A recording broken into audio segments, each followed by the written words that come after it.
Franco Cavaleri coming to you today with another episode of Potential Within. And we're going to talk today to Garry Lineham of Human Garage. Gary's an amazing human being.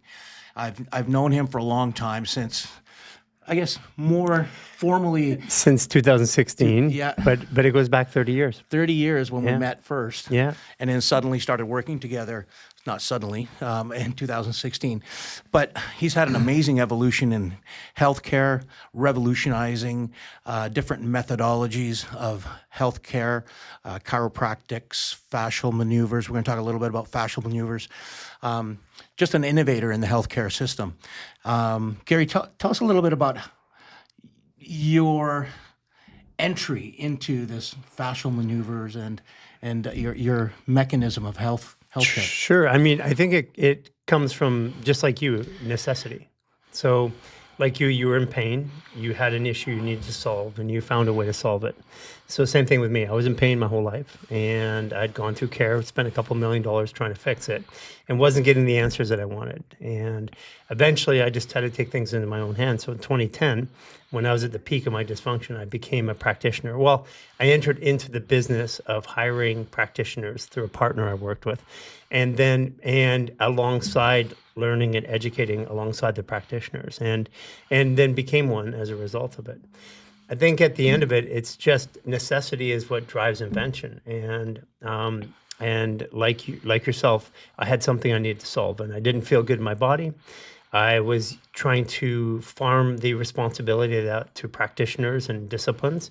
And at the end of it, I needed to do it myself. So after 10 years of clinical, of running the Human Garage Clinic with 52 practitioners, during the pandemic. And that was in Los Angeles, Venice, California. That was, yeah. Yeah.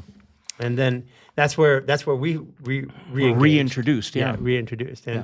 And then after that, it was from there. It was coming back up into Vancouver, and during the pandemic, just playing around with these ideas and concepts that we had in the clinic. When we were in clinic, we weren't able to apply a lot of the ideas or concepts because we're working every day. So we got to take some time away. We got a time out like everybody else in the world. And that 2 years of the time out allowed us to refine these self-care techniques, which now are all over the world. Yeah, I find this evolution amazing, because in Los Angeles, you were isolated to the clinic. And I remember coming in there and then first meeting you, and I mean, I'd known that I'd met you earlier, but it was quite remarkable to see you had chiropractors, MDs, and different disciplines working together to treat health holistically. It was amazing. And now, what's interesting is you've taken that model and you're modular and remote. And every time I look at what you guys are doing, you're in a different city. And the cool thing was, I have to say, it was very impressive to have joined you guys in Texas a while back, because I got to see everything in motion, and the following that you guys have accrued is unbelievable. You think, like, I know in business in general, if you have a great product, it may take time to gain a following, but it's not a slippery slope. Right. Because every person that comes on has an experience that's amazing, and so you're not losing a customer every time you gain one. But with a product that is not functional and not viable, it's that slippery slope. So you don't really gain the momentum that you want. You're always catching up because you're losing customers as you build. For you, every time I come to one of your events, it's doubled in size. They get bigger, like, what? It's amazing. And so you guys are doing something right about getting your narrative out to the public, but then the narrative and what you do is functional enough to keep people moving with you. And I see some of the same people, whether you're in Texas or whether you're in it's not just a modality. It's a movement. It's a movement to self-care, but it's more a return to self-exploration. Making it okay for people to question things again, and making it okay for them to try things and have mistakes, and making it okay as a culture for us to learn about ourselves again. There's a lot of things that today, it's practically in the scientific world. If you think about most of the science done on the human body, around performance and around healthcare, it's been done mostly in the last 50 years, predominantly most of it in the last 20 to 30 years. But we have a population that's been getting sicker over the last 30 years. So we're validating our science about the human body on people who are progressively getting sicker, which is which means that the results that we're getting are based upon, or the feedback we're getting is skewed to some way. And it was giving people the ability to actually try things themselves and make it okay for them to experiment. And what we found is that when people are involved, and we found this in clinic, when people were involved in their own treatment, they were successful. When For people sure. were not involved in their treatment, they were not successful. And that was the one defining thing that determined someone's success. So by making people involved in the entire process of their care and their understanding, people are becoming successful. And that's really what the turn of the movement is. Yeah, I think, that has a lot to do with, and I talk a lot about mindset and the psychosomatic effect of believing in your program. And, one of the challenges, I was listening to someone speak, and I don't have the research in front of me, but it's epidemiological research with regards to sickness.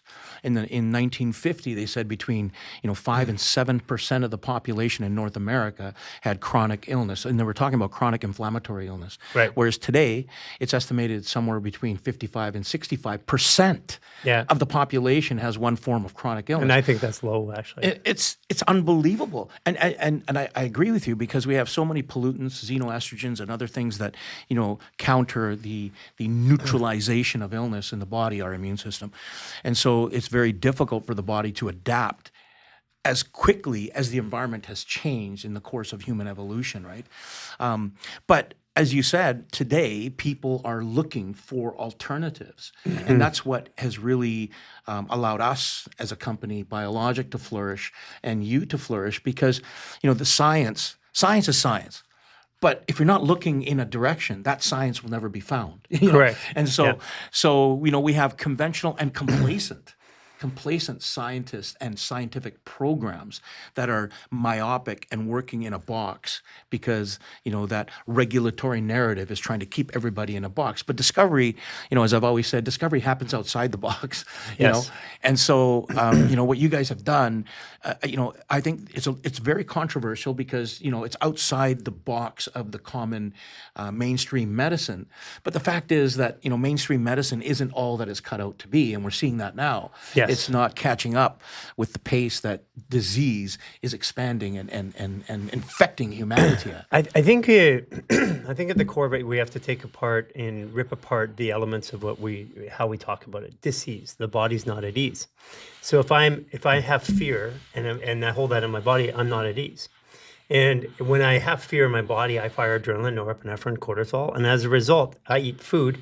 That food is not processed properly. So there's waste material in my body, which creates the effect of holding an emotion in the body over a long period of time is that eventually somebody will be able to diagnose that feeling in the body as a sickness. And at the core of it, that's really what it is. Disease is I don't feel good. And we have a lot of people doing things scientifically or taking supplements or programs, and they still don't feel good. They still feel like not at ease at their body. Yeah. And what I found is that it came to something really basic, is if you have an ache or a pain, you need to have a way to satiate your body's desire to listen to it. Like the pain is your body saying, It's a signal. you need to listen. Yeah.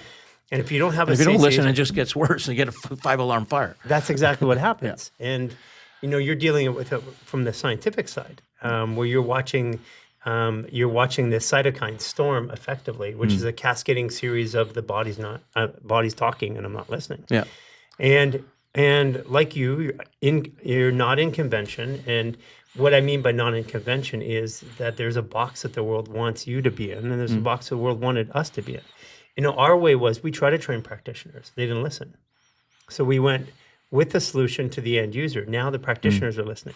Yeah. And that's very much what you've done in your work as well. And I think, the success you're having in that one-on-one direct contact with the user contributes to the mindset that they need then to get healthy. Because, if they can get the one-on-one communication about an understanding of the mechanism of what you're trying to accomplish, and it's believable. I mean, that's 50% Yes. of the functionality. It's like in science, they say that, and nobody really thinks of it this way, the placebo effect, for instance. Every scientific experiment and clinical trials, you have a placebo program built into it. Why? because science itself tells us that the right mindset will deliver a functionality towards health. Your body will heal itself. It's designed to do that. Yes. And so they have to offset the effects of your mind with the placebo program within the clinical trial. And Yeah. as you know what I'm talking about. I'm just reiterating this just to highlight the fact that science itself recognizes the power of the mind in the placebo program within the clinical trial. We have 4.5 million studies over 55 years showing that 1/3 of the time it's just what I think, whether it's a surgery or medication, whether a positive thought, which also the same studies show that the negative thought is another 1/3. For sure. Which, I'm not a scientist and I'm not a statistician, but that to me, if 1/3 is I believe and 1/3 is I do not believe, that seems to invalidate the third, which means that at the end of it, and this is part of what I was saying, is that when I have a pain in my body, if I have a way to satiate my body, then I don't run away with the crazy thoughts. Like I am sick, I'm going to die, something's happening, I can't believe this. But if I can calm that pain down and bring my body out of stress, then I have a reasonable window chance. of opportunity for healing. Yeah. And this is what your products have done so well for our community, both clinically and otherwise, is that they take away the inflammation, they take away things like the sugar response and the things that dysregulate the nervous system that make a 2 issue feel like an 8 issue. Sure. And it gives the people more space and time. Yeah. And, a combination of a movement and a supplement, we're helping people believe themselves back into a cure. 100%, yeah. Yeah, so we've and on the biologic side, what Gary's referring to is we do a lot of bench work that leads to clinical trial applications. And so we study the pharmacology mainly of inflammation. And here's the thing, when you're talking about blood sugar management, management or treatment of depression and things like that, I mean, all these are related to inflammatory activity. Every one of them. Every one. The core chemistry of every single disease is inflammation. It doesn't necessarily mean an anti-inflammatory, will treat every single condition, because many conditions are a function of that inflammatory pathway being affected at different points in the pathway. Yet, what we fail to do when we affect that pathway in a way that's positive is really affect or treat the cause of disease. Yes. And when you're talking about emotional disturbances or other things that maybe over long periods of time change your hormonal patterns, which then affect the immune system and cause it to fail for you, I mean, that's a different thing. And this is why I talk a lot about, and what you're saying, mindset. It's like you can't change disease unless your mindset changes. Yeah. Unless you change your lifestyle. Yeah. Unless you do something different. You can't expect a different result if you're doing the same thing that caused your disease in the first place.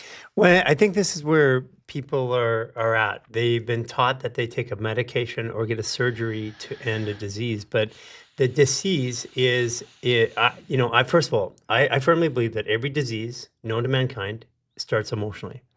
And there's a dysregulation of emotion. Now, when our emotions are dysregulated, like if you get angry right now, your pH is going to be off balance and your blood sugar is going to be off right away.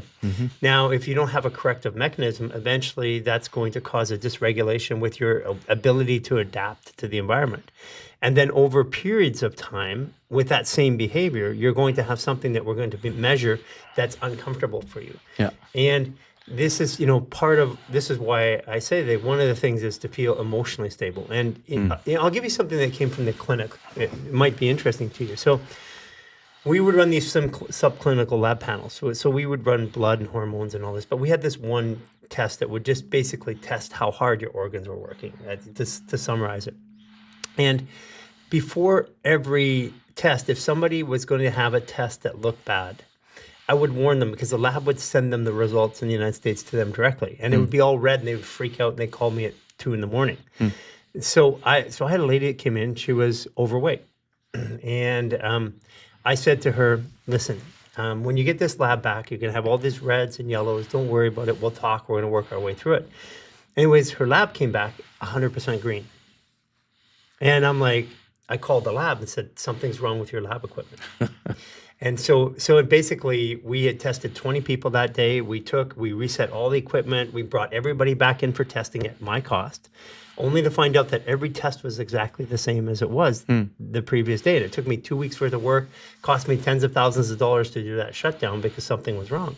And then I had to come to the answer was, how is this lady that's overweight seemingly the healthiest person that I've ever looked at? And I got to observe her and then 3 other people over the course of 10 years in my clinical practice. And the one thing that I could ascertain from this, watching her in social situations, she was genuinely the happiest person that I ever met. And at first I thought it was LA happy. Yeah. But no, she was legitimately the happy. And I met another one. I had 3 people that were happy.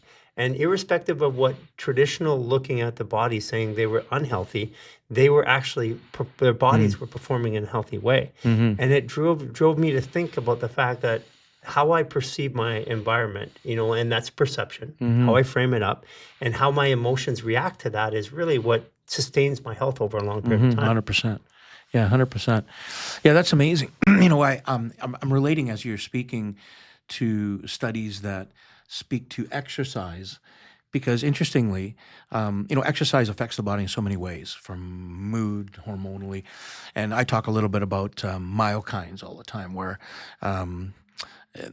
as you stress the muscle mass itself, it doesn't matter if it's a bicep, the tricep, or a quad, they release myokines, chemicals that run around the body, fixing things, and preparing the body for the load. So it's an adaptive feature, and so we say if you exercise, you're happier. If you exercise, you feel better.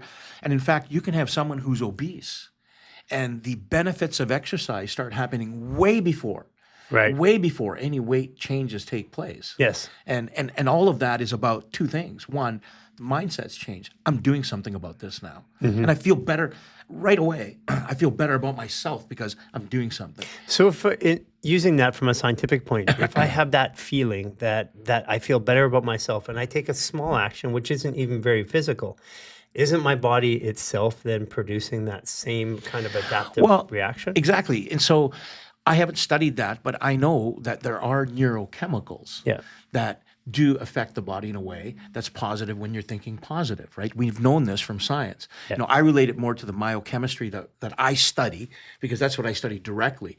And then what we do is we try to find mechanisms through supplementation where we isolate fractions that are not typically found in your supplements from a herb, and we find out what those fractions do to simulate what exercise might do and activate those myokines for secretion. Well, that's interesting. Yeah. And so, there are happy pills out there, and these are antidepressive agents, but are they causing your body to secrete the beneficial chemicals? Well, I think that's the difference between satiating the mind and satiating the body. My belief is if you do the right thing for the body, the mind is okay. If you do the right thing only for the mind, eventually the body suffers. And that's what I found in practice. So people who take care of their bodies, who are healthy, who get chemicals out, who exercise, who eat right, stuff like that, and they will generally have a happy mindset. And when they're presented with a stressor, they get to choose, because like a stressor, let's say anxiety and excitement is the same chemical presentation in the human biology. Same thing with joy and sadness. It's your perception that tells you which one's which. And that's why we cry when we're joyful and we cry when we're sad. It's the same chemicals. But my perception going into that stimulus is what tells me how I'm going to respond to it. And then furthermore, if I respond in a joyful way, then I have all more joyful things attaching. If I respond in a sad way, I start to propagate or see and experience sad things. And this is basically what we're talking about. It's our human expression, which is, we've set it down as a vehicle, which is flesh suit. But this flesh suit has a lot of reaction to how we perceive our environment. And if we have the inflammation out, we have the stress out of the body, then we perceive the environment in a non-threatening way. And this is the combination. Fascial maneuvers, what we promote removes 75 to 90% of the biological stress in the first 7 to 10 minutes. I remember the first time you did it up in Lions Bay. You're like, whoa, I'm getting all these effects. Yeah, I felt warm. I felt just loose. Right. Of mind and body. And the interesting thing, we talk about relieving ourselves or releasing the emotional duress that might be, capturing us and preventing full recovery from within, as potential within. But there's the thing outside of us too. When you're in that negative mindset, you fail to recognize opportunity that's positive. You can't. Because everything you see is negative that's highlighted around you. You don't see the positive. You see the closed door, not the open door. Right. And so it's kind of an exponential effect. The mindset is an exponential thing. I attribute that to, this is where what we do with the fascial maneuvers is we take people out of stress in like 10 to 15 minutes, and then I ask them to think of their greatest problem they had beforehand. And then it seems like they have more space. Well, the same thing happens when we give them Power Kirk, which is the product you make, or fascial release. It's the exact same experience. They describe it as, I have more space between me and the problem. And the way people describe I see the brain as, the job of the brain is to narrate the experiences of the body. So I have an experience and the brain tells me, is it good or bad? Do I like it? Do I not? Is this something is it positive or negative? And that brain can be tricked over time through repetitive stress over time. Yeah. It can start to see the world consistently through that negative pattern. Sure. And what I've noticed is that when we take a supplement, like one of the ones you've created, like Power Kirk 30, it all of a sudden, the inflammatory jump or the response to that stimulus, if it's inflamed, It's not as impulsive. it's negative. Yeah. And if it's not, I have more space to respond. If I have more space to respond, then I choose a positive response. It's interesting the way you put it. You have more space, because I've got a similar way of thinking. When I feel like I'm stressed and there's a lot of moving parts coming at me, you're running a business or in life with the family, and I find that, I'm okay if there's 2 or 3, I might get a little bit amped up. As soon as the 4th or 5th one come up, it's like, okay, Need space. I need my space. I'm going to look from here. And it's almost a mechanical way for me to disengage the emotion, because now everything's coming at me, and now I'm going to become a little bit cognitive and get rid of the emotion. Because the emotion, if you are impulsive, I tend to be high strung. So I've learned that this is a thing I need to do, because things come at me and I'm like, what? That's your coping mechanism. That's my, Yeah. it has been. Yeah. But I've learned to, okay, back off, wait, and watch. and when you talk about the Power Kirk doing that, it is relieving inflammation throughout the body, whether it's physical or the inflammation that's physically in the brain affecting how your brain thinks. Yeah, well, it's relieving it's targeting the fascial tissue or the connective tissue, which is what makes everything up. We're made. I mean, our organs, our nerves, our bones. Like, if we stand on our foot too long and we put pressure on it, water develops, and then over time it calcifies and the bone grows. The fascia is actually growing bone, and it's constantly growing.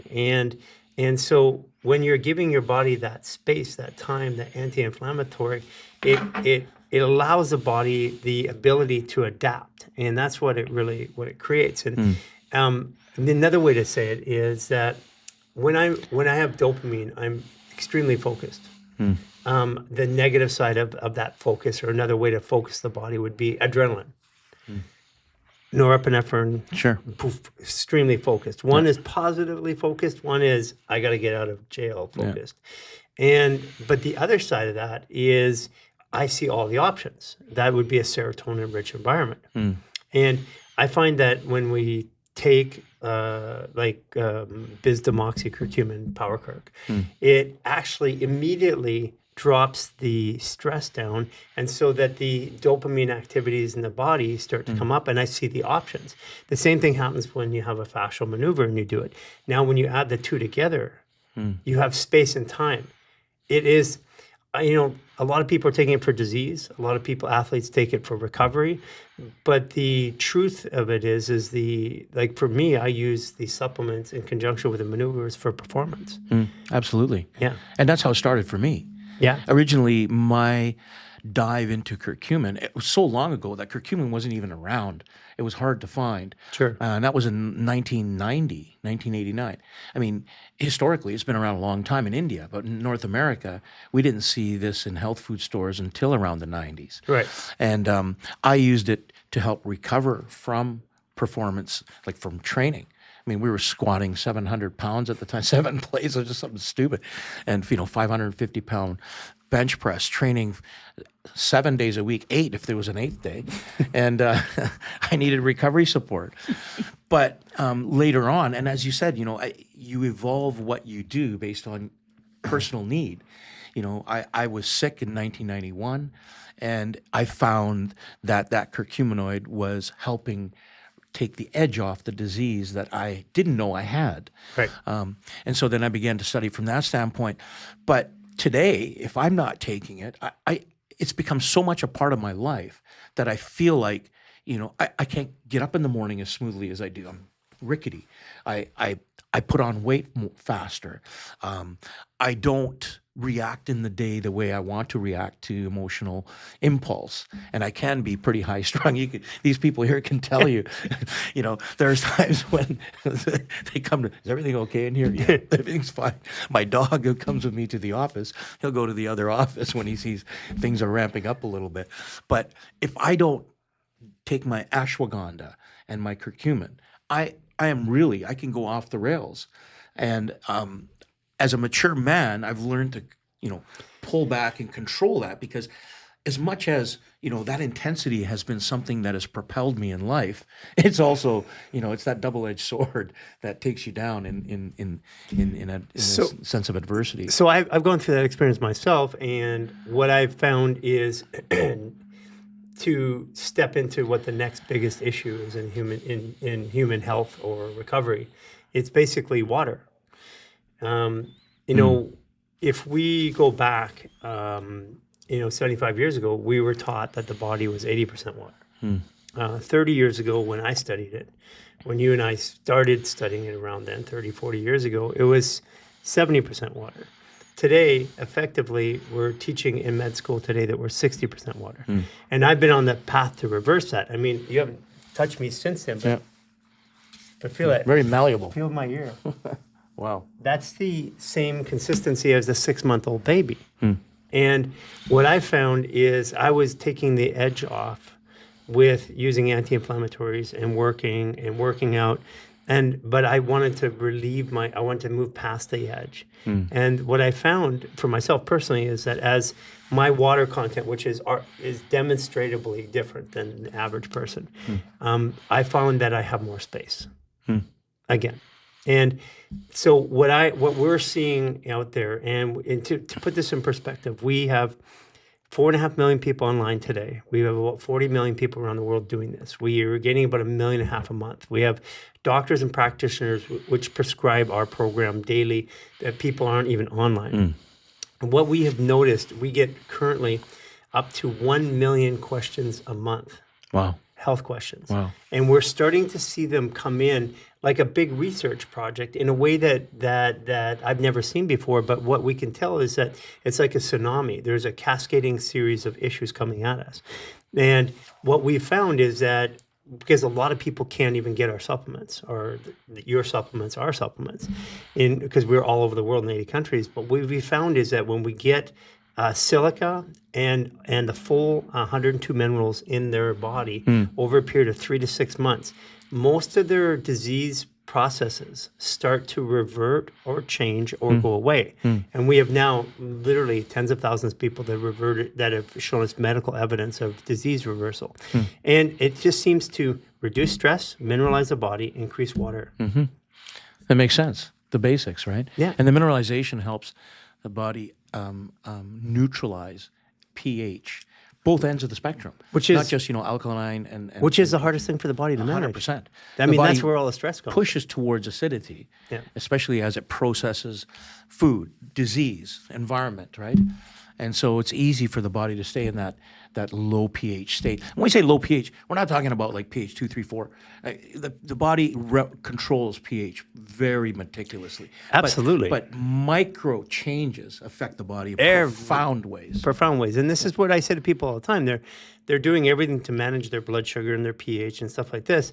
Put a blood sugar monitor on them, get them angry. All of a sudden, their blood sugar goes off and regulated. And it's like, until we can regulate our emotions, which is 100%. The reaction to the environment, we cannot regulate our health. Yeah. And this is why, using supplements like Power Kirk 30, using supplements like the Fascial Fuel. For sure. Which allow the body the ability to regulate the environment better. And then doing a fascial maneuver, we have more adaptability to the current stressors. For sure. And that's really where, and this is, back to your potential within. The potential is within us, and it's unlocking it. And this is where I know that you're driving towards. And this is why I've wanted to attach my wagon to yours for a long time, because you have a way of looking at the mechanics of the body differently than pharmacology, differently than scientists, differently than doctors. And yours is driven by something that is evidence-based, which is results. And I prefer results over peer-reviewed papers any day. Well, the unfortunate thing, and I agree with you 100%.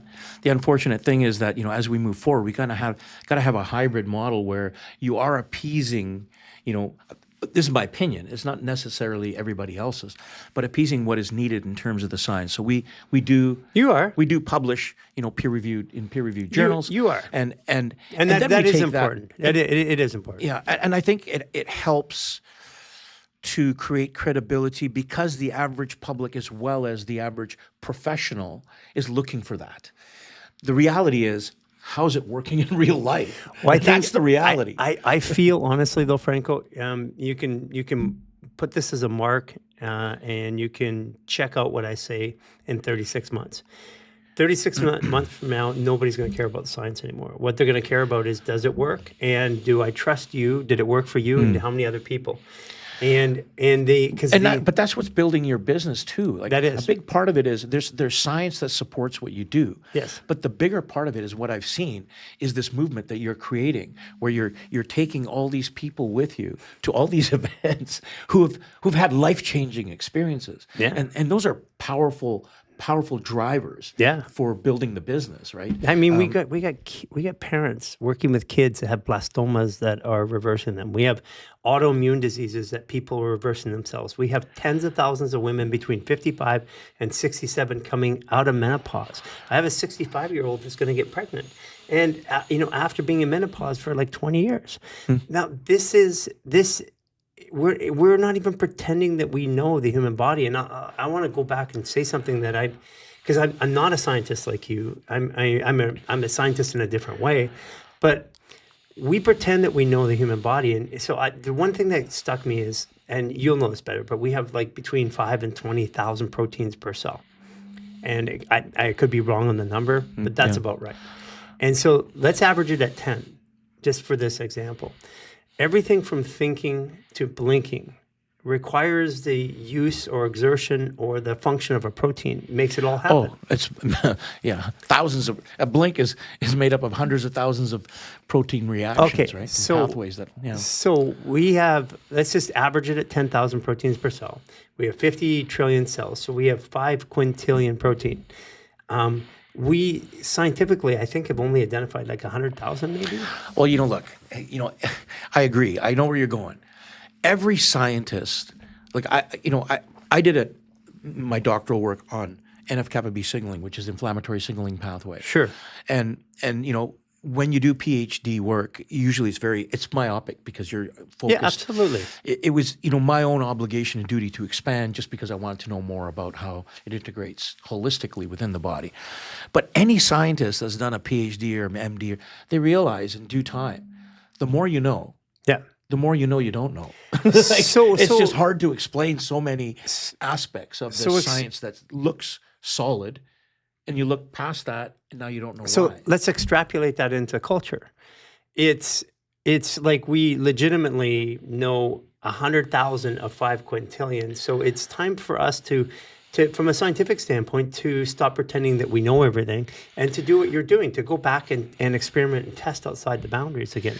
And this is actually to edify what you're doing, because you're right. People look at that one signaling pathway, but they don't look at all of the other things. Like, even how does it affect you emotionally? What does it do to your relationships? Yeah. These are all things that are part of science, but are just not currently looked at.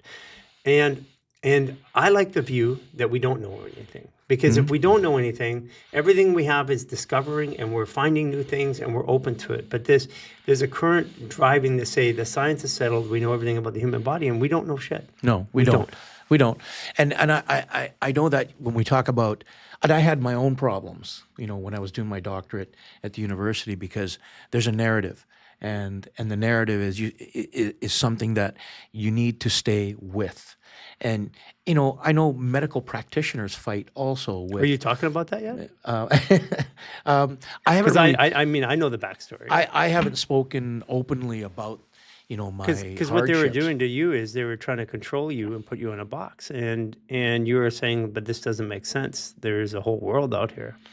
Yeah, and we could go into the detail of that. I think that's another podcast because it's pretty expansive. Yeah, I think you should. I think that's something that people need to hear, because they need to hear the truth. We worship science, and the challenge is that science has become completely reductive. Yeah, look, I come from the scientific roots because I came up that channel. So I do believe in that process, and I believe that the science is necessary. I do too. But what shouldn't happen is if someone is thinking outside the box, and archaeologists always run down this path because of things they find about human evolution. But if you find something that's different, it should not be squashed. Okay, so just to maintain the current narrative. Here's one for you. Theory of evolution, right? So one of the most famous scientists in the theory of evolution was Darwin. Do you know what kind of scientist he was? Not specifically, no. He's a geologist. Oh, is that right? Yeah. This is where I want people to realize this. Yes. He was not a biologist. Yeah. He knew nothing about the human body. He was a geologist. And, they study rocks. And then he wrote the theory that now is the fundamental standing point of modern biology. And this, again, it's time for us to just relook at it, and not even to pretend that we know. Let's just tear it apart, and let's do what you're doing. Let's experiment. Because I've had, since 2016 with you, I've been experimenting, and my view of fascia in the body has really changed. A lot of it had to do with the introduction of Power Kirk, because I couldn't explain why the body was healing in the way it was just by taking the supplement when I was doing therapy. It took a 2-hour therapy, and as soon as I added 2 tablets of Power Kirk 30 to the therapy, it took a 2-hour therapy down to 70 minutes therapy to perform the same result. Now that's from a therapeutic clinical standards, doing 5,000 appointments a month. That's a big deal. Wow, yeah. Yeah, and and to speak to what you're saying with the Power Kirk, the genesis of that technology is not regular curcumin. That was a function of me probing desperately with curcumin to treat ulcerative colitis. Which you had. And that's what I had. A severe ulcerative colitis, which kind of debilitated me. In fact, it was the main reason why, after winning Mr. North America in 1992, I thought, if I keep pushing this envelope, something's going to break worse than it is. It's that, listen to the signal, do your thing. So I decided, okay, well, I stayed on with the weight training and the enthusiastic exercise, but my focus was more on understanding the 3 curcuminoids and how they were affecting my body. Because early on, what happened was I was receiving curcumin batches with different certificate of analyses for each. Right. And every one that had a little bit higher bis-dimethoxycurcumin concentration, which is one of the fractions, would deliver a noticeably different result for me. So I began to then isolate each of the curcuminoids. And so my company, Champion's Choice, which was a sports nutrition company that you Yeah. may have known me for No, I did in the know you for 90s, that. Yeah. it became Used your product all the time. exclusively a funding mechanism for the research because I became just enamored and more obsessive about trying to determine. And so we made some discoveries, and I furthermore made more discoveries as I progressed through my doctorate, to determine what the mechanism of activity for that shift in proportion was, and then to shift it further and optimize it. And that's what your Power Curc is made with, Right. is this optimized patented curcumin that is not normal or typical of what's extracted for curcumin. And it works very quickly and works more profoundly on diseases that may be affected by this MSK1, which regular curcumin cannot inhibit. And that was my, I think, one of a pivotal discovery that changed the course for me to move into my doctorate with an aggressive program. And the reason was, hey, this is novel. How long have we been studying inflammation? There are many pharmaceutical companies out there studying the symptoms of disease and how to treat the symptoms. And suddenly now, I've found something that's new. Why didn't anybody find this? And it inspired me. And it kind of helped me understand what was working for me. And then I published those papers and began creating these products that now millions of people are experiencing the same thing I experienced. For me, it was like, what? And this comes back to the core of who you are and who I am. It's the same thing. It's like when I discovered the fascial maneuvers, I'm like, how is it I'm the only guy to have figured this part out? And well, first of all, to observe that it worked, but then we're still trying to build a language as to why it works. And I think that's part of your scientific journey too. Like, there's still stuff that we don't know. And there's still stuff that you don't even know about what you've already discovered. And that's the cool part. For sure, yeah. And that's the cool part. That's why applying this and leaving it open and not saying the science is solved, we can start to extract new information and take this in a whole new way. Yeah. So what we've done, and speaking to what you're saying, is as we find these discoveries downstream that we know are potential drug targets for the treatment of disease, we then begin to study upstream to the genome. And it takes a long time. Like, one of these programs could take 3 to 5 years to find out how this signaling pathway leads upstream to the genome that might be affected by the environment that delivers the anomaly. So the objective for us is, okay, we found a way to support symptomatic treatment of the symptom. Let's go now see where the cause is. Right. That's how you're going to treat disease. Yeah. And I think, I hate to say this because for some people who are, in the study of drug pharmacology and drug targeting, emotion, and I'm saying this in controversy stuff, plays a massive role in how those genes are affected by cortisol, by adrenaline, by environmental factors that change. It's called epigenetics. Epigenetics is not just an influence by your food and environment. It's an influence by the way you think to affect methylation and acetylation of your genes. I've just looked at this from a layman's point of view, and I'm going to say that all disease in my belief system is emotional, because even like a child who seems to be innocent, and what I've noticed, I'll give you an example. So 10,000 active patients, I tested about 3,000 children. No, actually, sorry, 3,000 families. So more about 5,000 to 6,000 children. And what I found is that in the subclinical work, the mother's lab test, however hard her kidneys or her liver or her bladder was working, I found the children to be a mirror. And then when we changed the mother without doing any intervention on the children, I found that their lab work would change. So my observation is that the way that the emotions, because if you walk into a room and you're angry, everybody knows it. There is something that's happening that's signaling the human biology to adapt to that feeling of anger. And that is off-regulating us. And even with children, the diseases, the children are the victim of the parents. And same thing with animals. I've also found the animals have the same diseases as the owners, so do the children. And then that says a lot about how we look at epigenetics. It's the stressor that creates the adaptation of the gene or the mutation of the gene. Well, it's not necessarily a mutation, but I know exactly what you're saying. So here's an interesting fact. Speaking to what you're saying, because this is true science. As the environment, as your food, as your mindset affects the DNA. It's not necessarily the gene directly, but the DNA and how the DNA unravels or is available for transcription, meaning it can activate or desensitize Sure. various genes. And so as some of the genes that we need become desensitized, we can become sick, or vice versa. Correct. In fact, it's quite common, it's known that tumor suppressors, which are actively killing cells that become cancerous, tumor suppressors, the gene can be silenced by these epigenetic activities. Sure. And the interesting thing is that the changes by the environment, food, and emotions to your DNA are passed down. Passed down to your progeny, to Sure your they are. kids. So, they say that it's that these changes are not necessarily passed down, just like mutations can be passed down. These mild epigenetic changes that you induce to your DNA based on how you think is passed down to your kids. So if you want to expand on that, this is what I found. It's not the genetics; it's the emotional genetics. That's what I say.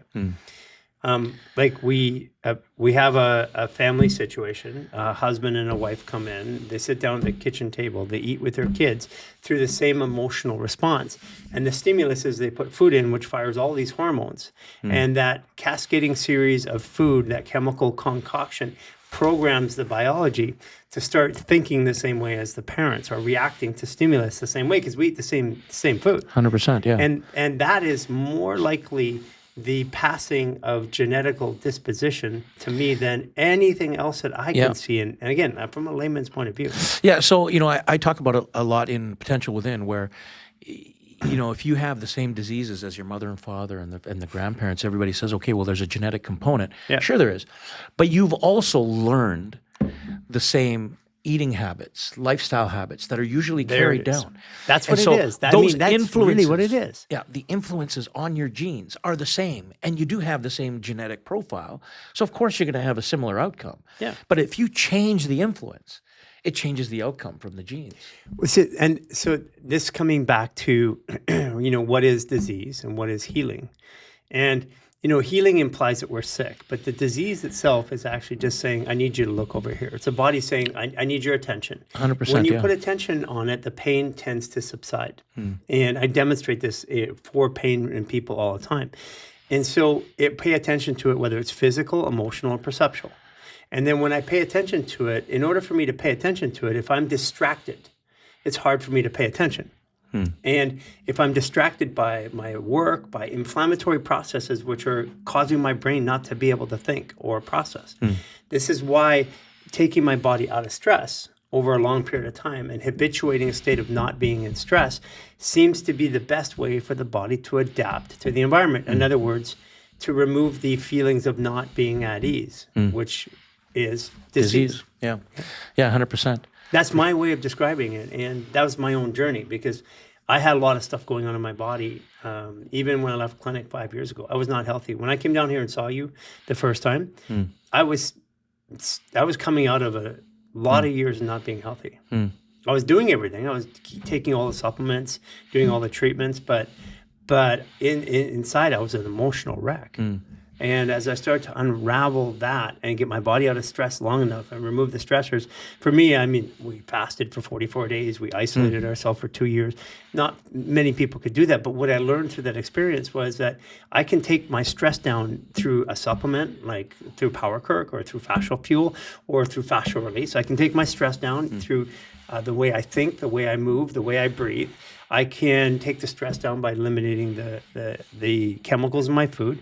I can take the stress down by doing a fascial maneuver. And if I do that consistently over a day, then the average of that over time is what is affecting my general health. Yeah. And dealing with it as a one-off, doing one thing while 10 other adverse activities are affecting you in a wrong way. I mean, you really got to look at your body and health holistically. Yeah. Yeah, I'm going to take these supplements, but I've got to. If there's one thing in your life you're doing, then that's causing you harm, and you know it, you've got to get rid of it. And knowing it is it self-putting stress on you? Knowing that that is causing me harm, that behavior is causing me harm, and I'm doing nothing about it. For me, that is stressful. Well, they say that if you go back to religious texts, it's the sin. Like if I don't know I'm sinning, then there's a consequence. But if I know I'm sinning, Yeah. or if I have a behavior that I don't like and I don't even know it, But as soon as I'm aware of it, now I put judgment on it. Well, judgment is a perception, For sure. which drives an emotional 100%. response. It changes which everything. changes the way that we react. Yeah. Yeah, I mean, this is what I love about working with you is that you have the science, but you understand how that science impacts the performance of the human being, where most people that have the science behind the body have no idea how it impacts them emotionally. Thanks, man. And impacting emotionally and how it helps me perform or move through my life is what you've been doing. So your angle at science is experiential. 100%. Now it's all about, I'm at an age where I don't like to say the word anti-aging because it sounds too superfluous and weak, but I'm at an age where I'm going to try to slow the aging process. And so all the work, but here's the cool thing, all the work I did for performance, all the research, it's the same application. It's about creating metabolic efficiency. It doesn't matter what you're trying to accomplish. So this is why after this tour, I've been saying publicly, I will never talk about healing the body ever again. I'm done. I've agreed to do this until May 18th of this coming year, and never will I talk about healing ever again. Because what I found is that people that want to heal are constantly in this loop of thinking they're broken and they need to heal. People who want to perform, healing becomes one thing that they do on the step to performance. And that's why even our language is changing. We're moving our language from, healing and transforming trauma to performing in the body, and what we've been doing is taking people on our journey, walking them out of the mess that they're in, and optimizing biological performance. Right? That's what it is. Because at the end of it, Bio-optimizing mind and body. yeah, I mean that's if we're doing that, then by default we're healing. The body then, adapts to your environment in a way that it's best suitable to succeed. So we got to put this one in here, because what I've noticed, I'm going to say something because I'm going to a conference right away on biohacking. But what I've noticed is people who biohack over a long period of time, when I physically work with them, touch their body, look at them emotionally and stuff like this, I notice that their bodies are tight, they're agitated, they don't function that well.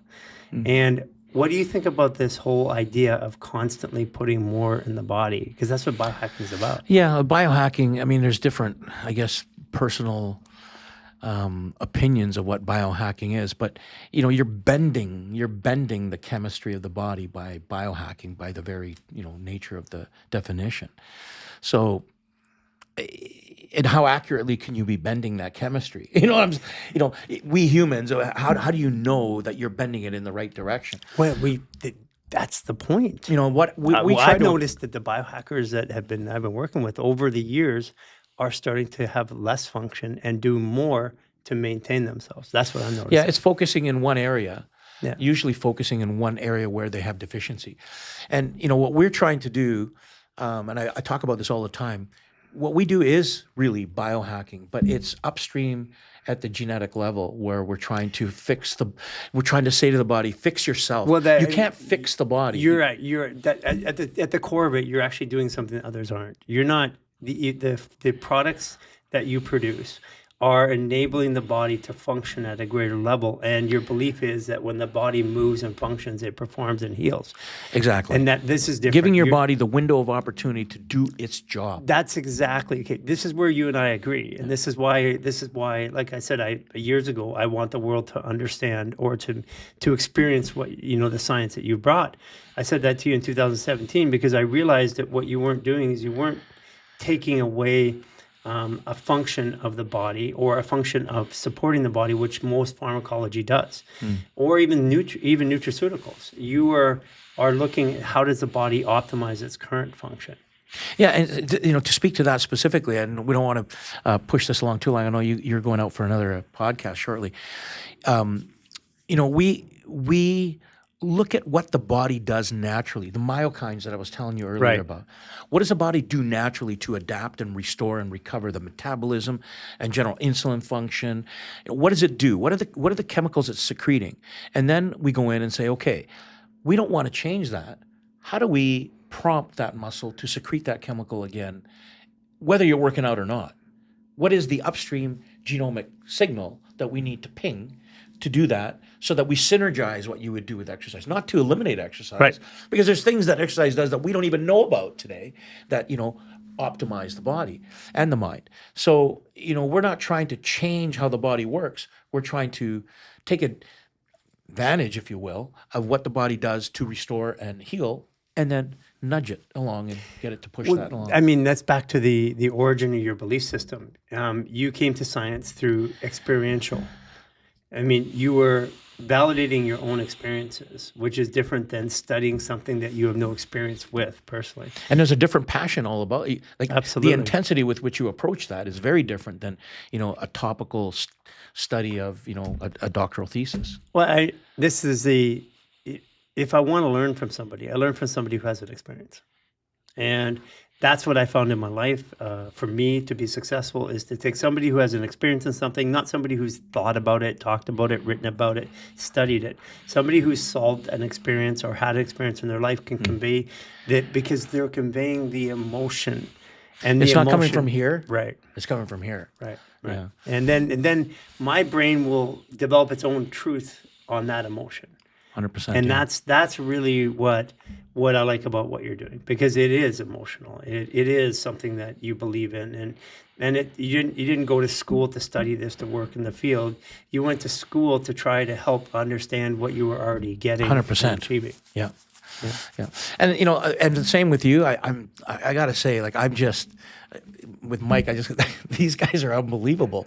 The way you guys have evolved so quickly, and it's because you believe. Yeah, You it's all belief. thoroughly believe in what you're doing, Yeah. and that's contagious. Yeah. As opposed to selling someone on a concept.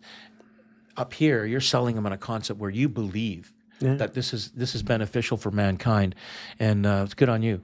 So November 9th, where are you? In Miami, right? We're in Miami. We're at the Content Creator House with Gary Brecka's going to be there. Wow. And I'm going to be doing some sort of talk with him. But what we're doing is, these are all the top biohackers coming together. There's about $2.5 million worth of equipment on site.